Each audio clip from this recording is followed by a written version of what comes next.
But we got this poll from Rasmussen. Oh. Check this out.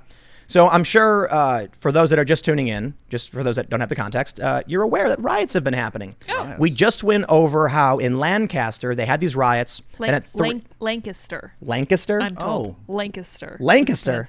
Oh, and it's Puyallup. We were saying that. Puyallup. Yeah. No, not We can't pronounce words on this show. What do we look like? Puyallup. Okay, anyway. Thanks, chat. Lancaster? Lancaster. Okay, fine. Someone's Yeah. tricking us. I think so. I think they're pulling the wool over our eyes. But I've seen it a few times. Lancaster. I don't know. Google it. That's Google the Irish. pronunciation. Someone trying to pull a fast one on us. Anyway, there were riots in this central PA town about 60 miles west of Philadelphia. And they did 3 a.m. raids, gave these people $1 million bond, and poof, the riots are gone. Yes. But so interestingly, one of the rebuttals, I guess, from the journalist class, which are totally out of touch with America, has been, the riots have been small. I can walk around my town and everything's fine. There's a video I love. It's this dude in like a wealthy area of New York. And he's filming himself fake crying, going, oh, it's so miserable in New York. Look, people are eating sandwiches at restaurants and people are having ice cream. And then he pans a little more, and the ice cream shop is called Big Gay Ice Cream. And he goes, gay ice cream. And then he's like walking, fake crying. And then he stops and he goes, stop watching Fox News. You know why I think it's hilarious? Imagine going to like a garbage dump and then going to the front office where it's actually a building and there's like a PlayStation and the guy's sitting there and he's playing games. And you're like, I'm at a garbage dump. This guy's got like, a Coke machine. He's got PlayStation. It's so nice. And then out back, it's just flaming trash and garbage everywhere. You get these people who go to the wealthiest areas and they're like, everything's fine. I'm atop my ivory tower and I've noticed no problems with rioting in the streets. Yeah, that's the Chinese Uyghur. People have been hitting me up on Twitter saying it's not real. It's Western media propaganda. I've went to, was it Xinjiang, I think is the place. And I toured. Where I went, it was fine. So that means that it's not happening. Potemkin villages. Right, yeah. So here's the poll. They like to claim that everything's fine. That, look, the protests are in a small area. Well, check it out. 3 out of 4 voters who've had violent anti-police protests in their community rate those protests important to their vote in the presidential election. Among these voters, a sizable majority like the job the president is doing. The latest Rasmussen reports national telephone and online survey finds that 42% of likely U.S. voters have had anti-police protests in their community this summer. Nearly half of these voters say the protests in their community have turned violent.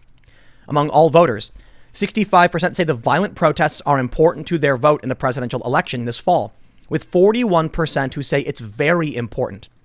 Among those who have had violent protests in their community, even more, 76% rate them important to their vote, including 54% who say they are very important. 63% of these votes strongly approve of the job Trump is doing, versus 35% who strongly disapprove. Now I'm going to stop right there. Where are these riots taking place? Are they taking place in the countryside? I don't think so. Are they showing up to like Amish town and like, Not yet. No. No, are they showing up to like small conservative church areas? Negative. No, they're in urban areas. Mm-hmm. They're in urban and suburban areas, and Donald Trump needs to win the suburbs. Interesting. Yes, it's very interesting, isn't it? Mm-hmm. So these people who are answering this and saying they've experienced these violent protests, I'm willing to bet a large portion of them, it makes sense, right? Why it says 42% have had anti-police protests in their community. Yes, because the other 58 live in areas outside of rural areas, How right? many people did they poll for this, by the way? 2,000? Like, this is ridiculous. What do you mean? How many people got polled? I didn't get polled. 1,000. 1,000 people. It's Well, like... that's normal, though. So, okay, these numbers are just like, you could almost call them irrelevant. They're just I disagree. First of all, I will say, in the sense that the polls have been wild and outrageous across the board, yeah. Rasmussen actually was the most, one of, if not the most accurate in 2016 as per the national popular results. They nailed it. They got it right. When you measure 1,000 people's beliefs, that doesn't mean that you just times 10 it. People are so different everywhere you go. It's true, but they're not just calling 1,000 people in New York and then being like, well, there we go.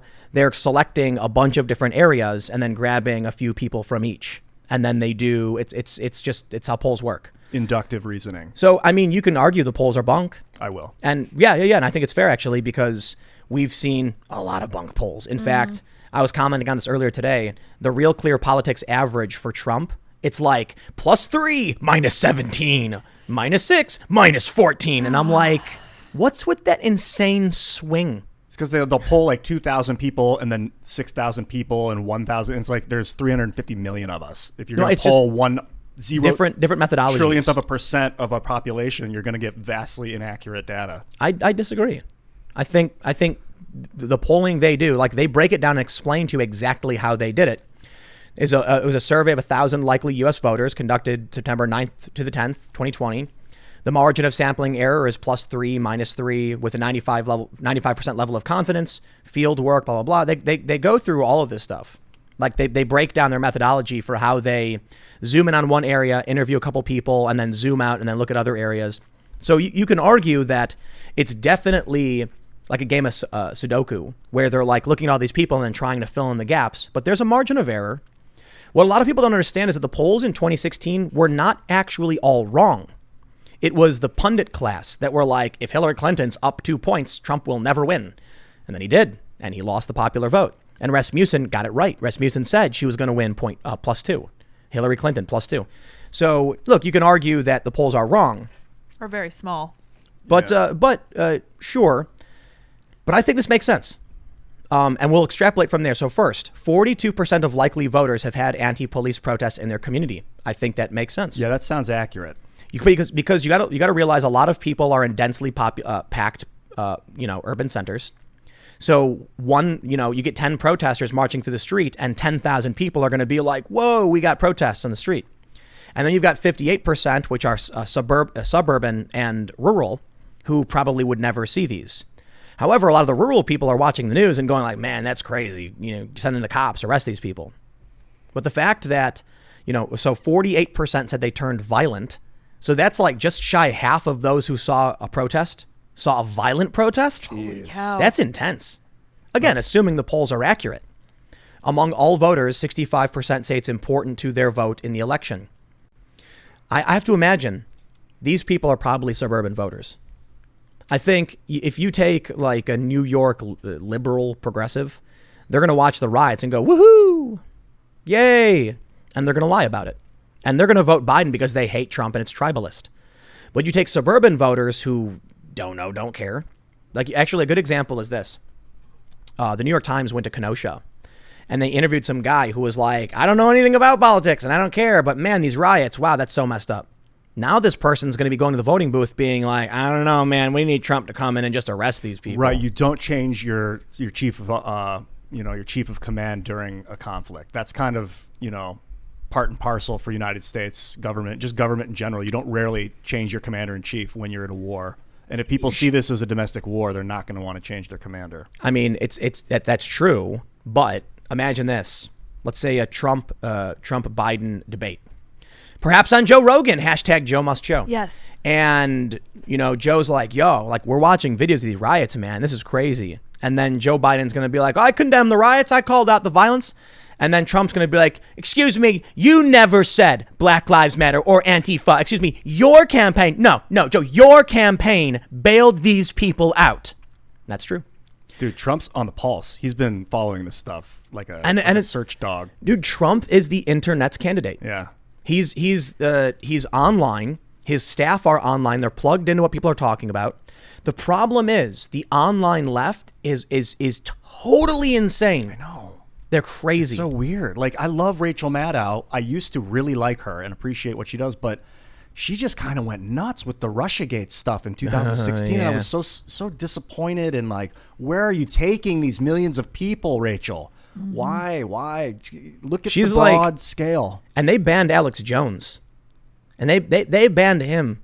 I mean, the crazy thing about all that is when Alex Jones goes on and says like, the cell towers are mutating people into cows or whatever he said. I watched the Joe Rogan podcast episode with him. He talked about like animal hybrid. Oh, it's yeah. like, dude, I was in Sweden and I heard, I'm at a Thai restaurant with my friend Emily and we were doing this project. And all of a sudden we heard Alex Jones and we're like, what? And we turn around and there's 3 young dudes laughing as Alex Jones is like ripping his shirt off. People knew a lot of what he was doing was silly entertainment. It was like WWE. He's talking about crazy stuff that people found funny. But Rachel Maddow is Well, she's a serious newswoman. Right. So when she comes out and says, Russia is coming to get you, everyone's like, ah! Yeah. She's got a lot of people believe her, like right on her every word. And I have friends from LA. I was in LA, the heart of the liberal madness incubus at the time of 2012 through 2016. It was where it was really, really becoming insidious. And they love that girl out there. So whether or not this will actually, whether people are really experiencing this stuff, the viral videos, I think, are making their rounds.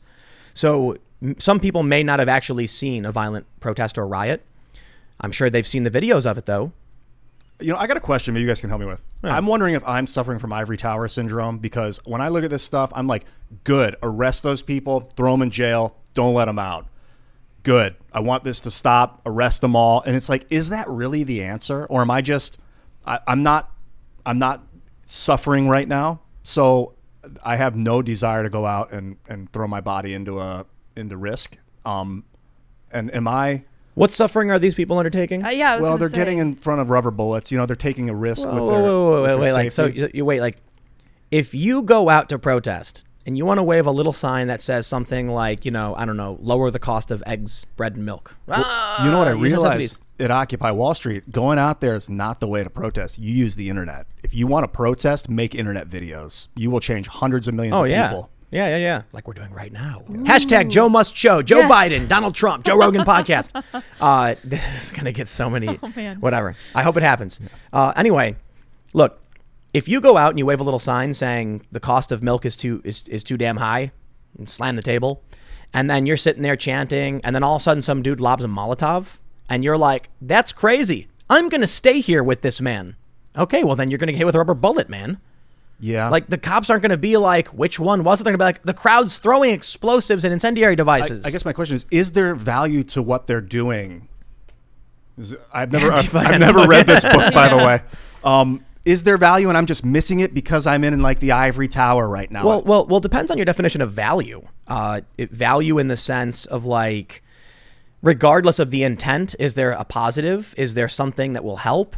It'll get Trump elected if that's what you want. Maybe but to fix like the economic, if there's a caste disorder, is this the way to do it, or are they missing the mark completely? I think they're missing the mark completely. I think peaceful protest works. The scientific data shows that.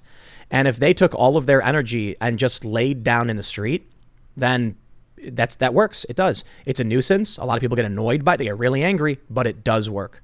And then what happens is the cops come in, they pick people up. The people put their hands behind their back, comply, meet with every officer, and the officer says, yeah, I get it. Don't worry, you'll be out in an hour or two.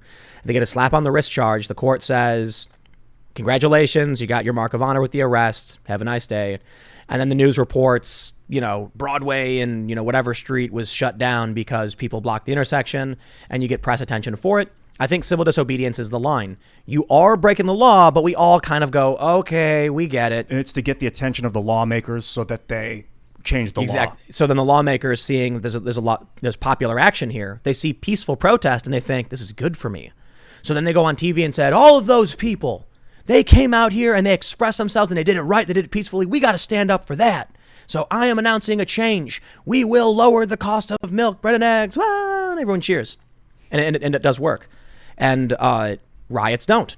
Riots scare people and make them say, send in the troops. Mm-hmm. So if you want to talk about value, if your value is Donald Trump getting elected, you should be thanking Antifa every day, saying, thank you for going out and destroying things, because it just proves Trump was right the whole time. I guess it's why is he getting elected? That's kind of almost as important. Maybe not more important, but... What do you mean? Like, is he getting elected because people are afraid and they want a military, like, what do you call it? Like a military government, like martial law, or they want to elect him because they love his policies and they want to support him to make global peace? At this point, it's a little bit of both, because a little while ago, the economy was really good and everyone loved him for that.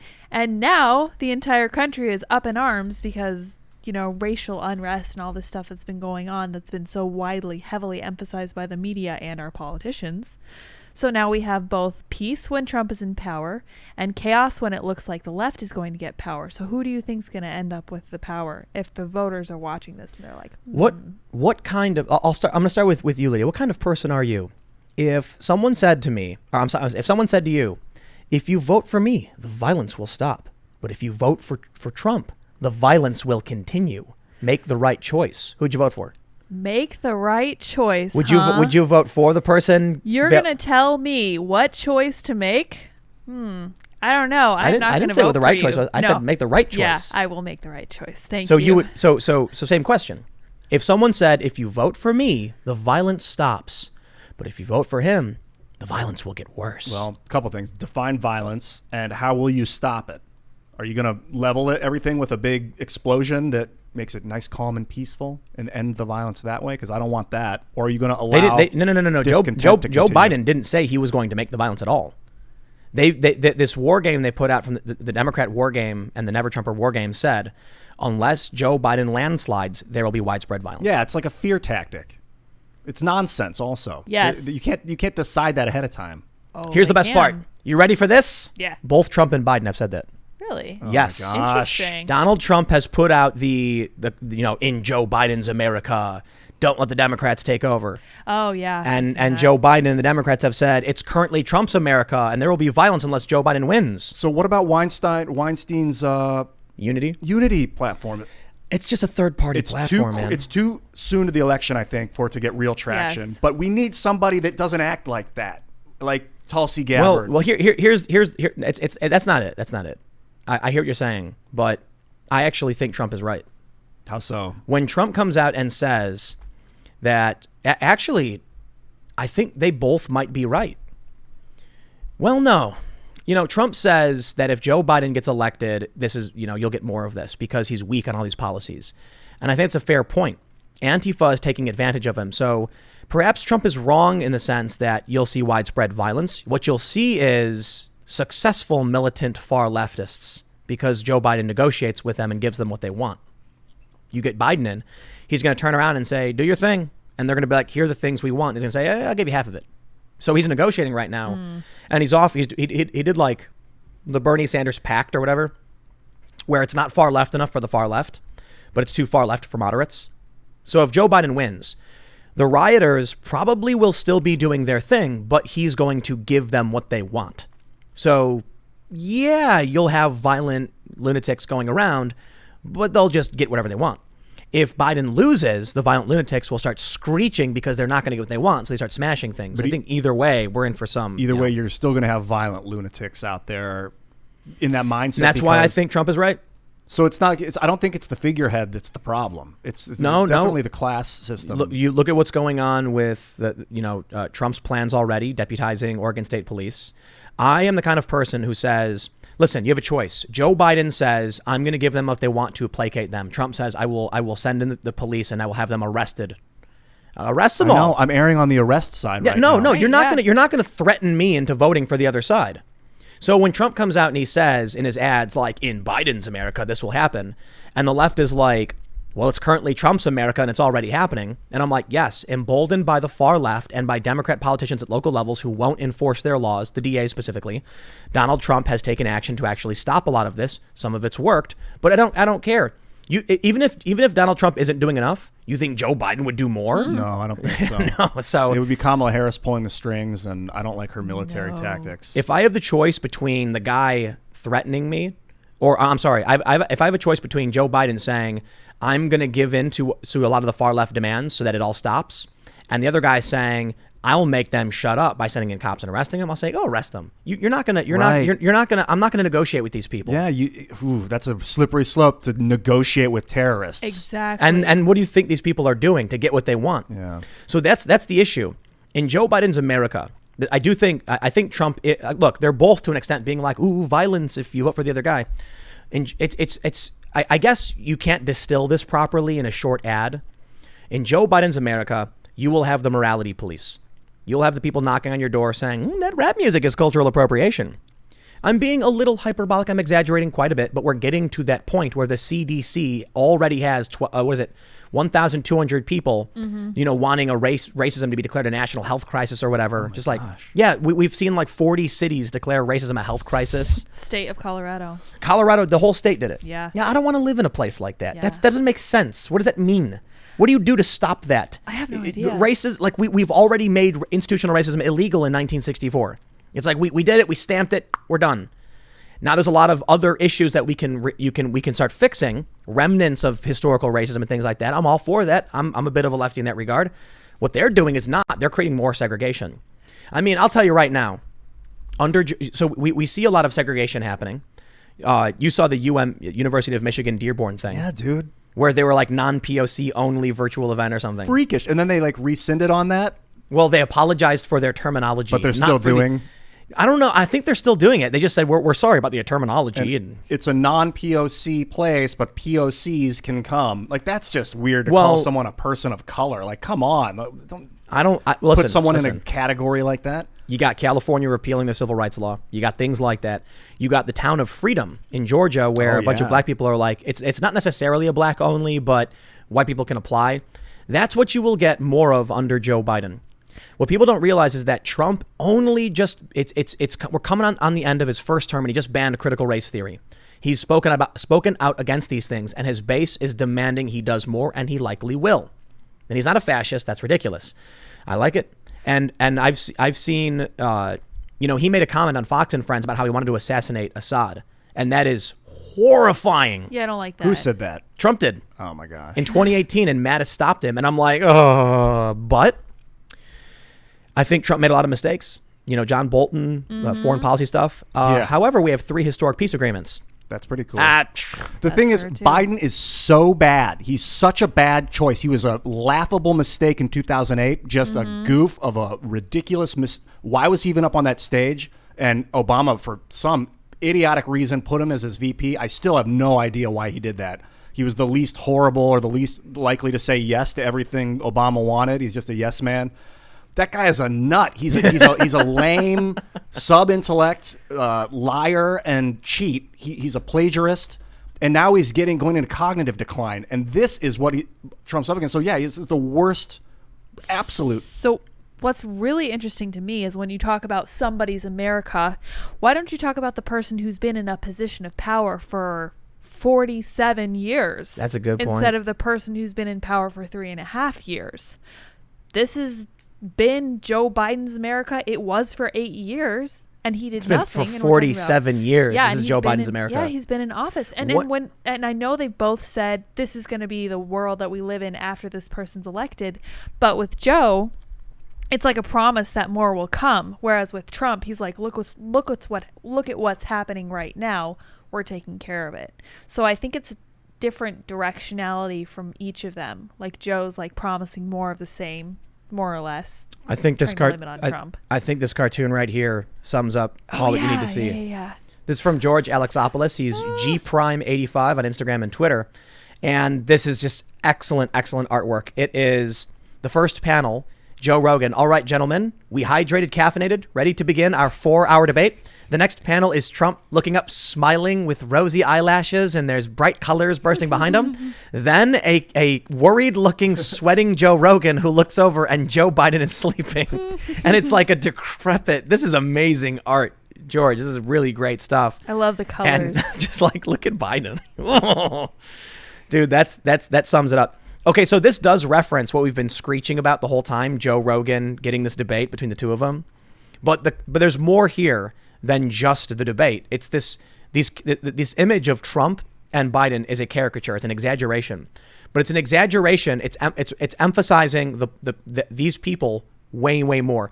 Trump, egotistical, chin up, smug looking face. He does that. And he's like, and Joe Biden sleeping and snoring and looking awful. It's an exaggeration. I suppose, if it was more negative Trump, you could have made him look bloated with tiny hands or something. But I think it's an exaggeration of Trump as this arrogant, smug. More famous, more money, and more. And the first one, you can see him smiling and looking over like, yeah. And Joe Biden, it's amazing. What? I think, the left would look at it the other way. They'd see Joe Biden like... Bored. I don't. Oh, do I really have to do this? And Donald Trump whining and pounding on the table. Yeah. But that's a caricature based on media lies about Trump. The crazy thing about Trump is that the media makes his portrayal of him like a whiny baby. And I'm like, Trump can be that sometimes, but I really don't think Trump cares about this stuff the way they act like he does. They're like, did you see how mad Trump got because his ratings were bad? I'm like, Trump probably didn't even think anything of that because he was watching Fox News. So it's like CNN comes out and they're like, the RNC's ratings were lower than the Democrats. Trump is mad. Am I right? Woohoo. High five. In reality, Trump's watching Fox News and Fox is going, when you combine TV viewership with online, the RNC trounced the Democrats. And Trump's like, all right. Sounds good. Yeah. So they act like he's mad. He's probably not mad. So anyway, let's do this. Let's. Thanks for checking out this clip from the Timcast IRL podcast. We do the show live Monday through Friday at 8 p.m. So come back to check us out when we go live. Don't forget to subscribe, hit the like button, hit the notification bell, and we are also available on all podcast platforms for free if you want to listen to us there. Thanks for hanging out, and we will see you all next time.